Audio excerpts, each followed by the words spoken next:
Here are they that keep the commandments of God and the faith of Jesus. Seventh-day Church of Revelation.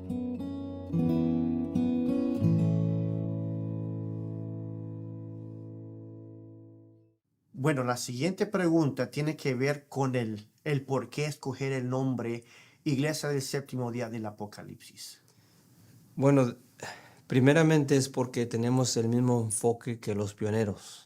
Ellos creían que el campo era el mundo y por lo tanto el nombre del ministerio PHM no era algo que el mundo podría entender. Quizás el mundo adventista pueda entender pioneer, pionero, house, que tiene que ver con salud, ¿verdad? Pero nosotros queremos enfocarnos, tenemos la misma tarea de alcanzar al mundo con el mensaje de los tres ángeles. Y por lo tanto era importante que nosotros eligiéramos un nombre que el mundo, ¿verdad? Aquellos que están afuera puedan entender quiénes somos, ¿verdad? A través del nombre. Obviamente somos un pueblo que observa el séptimo día y creemos que la iglesia triunfante se encuentra en el libro del Apocalipsis y por lo tanto el nombre, ¿verdad? Yo también, el nombre nos salva, pero es una identidad. Claro. Una identidad que te deja saber las personas de qué grupo pertenece. Los israelitas eran conocidos como los israelitas o los judíos. En el tiempo de Cristo, cuando la iglesia cristiana se estaba formando, los cristianos. Es una identidad. El tener el nombre israelita, judío o cristiano no salva, pero es importante tener una identidad. Porque después, si uno no tiene una identidad, a las personas que uno les habla, ¿a dónde lo envía uno? Claro. ¿Para dónde lo envía? Yo no puedo enviar a una persona a la iglesia adventista porque creen en la Trinidad. Nosotros no creemos en la Trinidad. Entonces tiene que haber una identidad por ese propósito. Es la única manera, es la única razón por la cual se eligió un nombre. Y el nombre no fue elegido por meramente una persona, fue por un grupo de personas y bajo oración. Fue un comité, se eligió un comité y ese comité recibió bastantes nombres de diferentes grupos y después de oración, creo que fueron 60, 40 nombres, ¿verdad? Que se consideraron, pero de nuevo, finalmente el comité decidió elegir Iglesia el Séptimo Día del Apocalipsis, ¿verdad? No tenemos otra opción. No podemos operar o laborar en el ministerio como átomos independientes. Por lo tanto, el pueblo de Dios debe organizarse. Y no es el estudio en cuanto a eso, pero quizás un día podamos elaborar ese tema, pero Dios no aprueba movimientos independientes. Y para poder recibir el respaldo divino, el pueblo de Dios debe organizarse. Y ahorita se me vino a la mente de la importancia de la identidad, como hemos tocado profecías. Nosotros no creemos como la iglesia adventista del séptimo día en cuanto a profecías. Hay confusión en cuanto a profecías dentro de la iglesia, pero esta iglesia escucha lo que el Espíritu dice a las iglesias. Así y ese es el propósito. Va a haber luchas, pero queremos caminar hacia esa dirección de escuchar lo que dice el Espíritu a las iglesias. Exactamente. La otra pregunta tiene que ver con la dieta. Quieren también saber cuál será la posición de la iglesia en cuanto a la dieta. Bueno, de nuevo vamos a regresar, ¿verdad? Para ver qué posición tenía la iglesia de los pioneros en cuanto a esa pregunta. Y para ello queremos ver una cita, y esa cita dice lo siguiente. ¿Hacéis del té y del café una prueba cuando organizáis una iglesia? ¿Y se considera una violación del verdadero compañerismo cristiano continuar usándolos? Entonces esta pregunta es casi similar, semejante a la que se nos ha preguntado a nosotros hoy día, ¿verdad? Y la respuesta que da el pastor Loughborough es la misma respuesta que nosotros damos hoy día. La respuesta dice, Antes de organizar una iglesia se da instrucción a los candidatos a miembros mostrándoles el daño fisiológico en el uso de estos artículos y que es pecado complacerse en el uso de aquello que nos dañará físicamente y que ser un verdadero observador de los mandamientos no podemos sancionar el uso de nada que tienda a cortar nuestras propias vidas, pero no sé de nadie que haya sido expulsado por usar estos artículos. Primero se da instrucción a aquel candidato, ¿verdad? El que quiere ser miembro de la iglesia.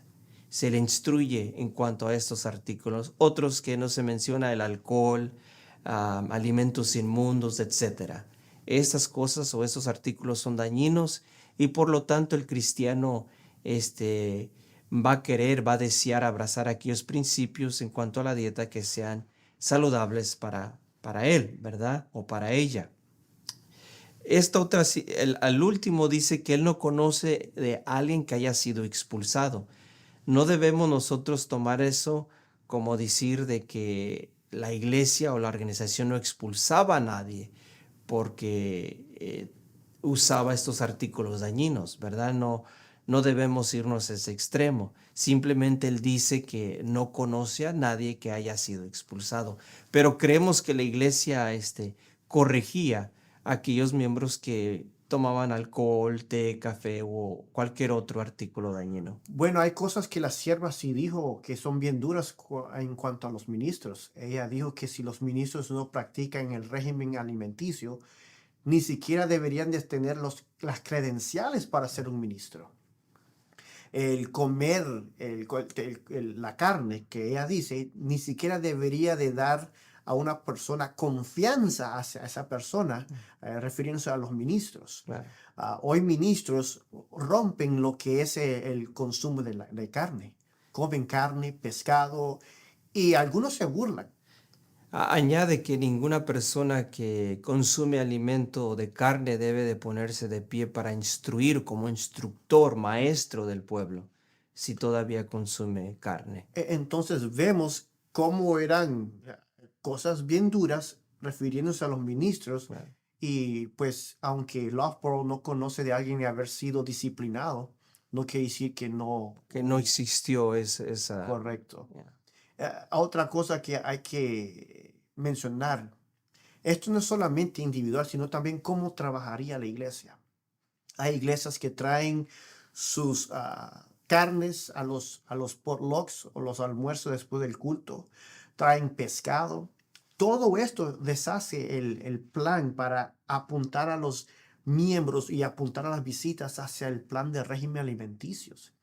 Algunas veces hasta se rompe tanto que cuando hay que recoger fondos, hacen este tipo de comida, carne, pescado, lo que sea. Y quiero leer una cita de eso. Dice, la iglesia misma, que debería ser columna y sostén de la verdad, fomenta el amor egoísta a los placeres. Cuando se necesita dinero para fines religiosos, ¿a qué medios recurren muchas iglesias para obtenerlo? A ventas, a banquetes, a rifas y cosas parecidas. A menudo los lugares consagrados al servicio divino son profanados por festines en que se bebe, se vende y compra, y donde la gente se divierte. De este modo desaparece en los jóvenes el respeto por la casa de Dios y su culto. Disminuye el dominio propio, el egoísmo, el apetito, el amor por la ostentación son estimulados y se fortifican con la práctica. Bueno, lo que acabamos de leer, esto no se lee en la plataforma. Muchas personas desconocen de esto, que no hay que vender comida porque lleva a este tipo de comportamiento. Y es una tristeza ver que en la iglesia así, en vez de practicar el régimen alimenticio, se vende tacos, se vende carne, se vende pescado, las mojarras. Todo eso no inculca a los nuevos ni a las visitas de que la iglesia tiene un mensaje que se llama el régimen alimenticio o la reforma pro salud. Cuando uno realmente observa lo que está sucediendo en la iglesia, es un resultado de una nueva religión.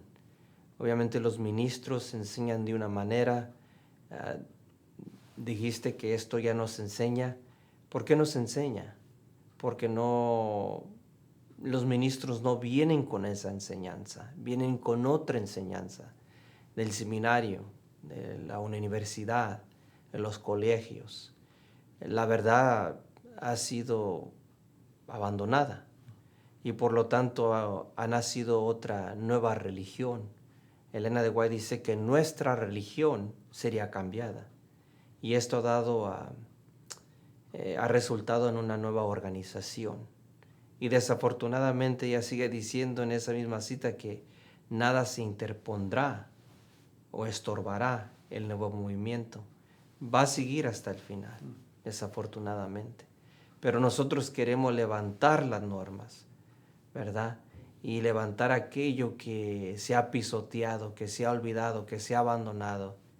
Y esas son las verdades que Dios le ha dado al pueblo adventista desde sus inicios.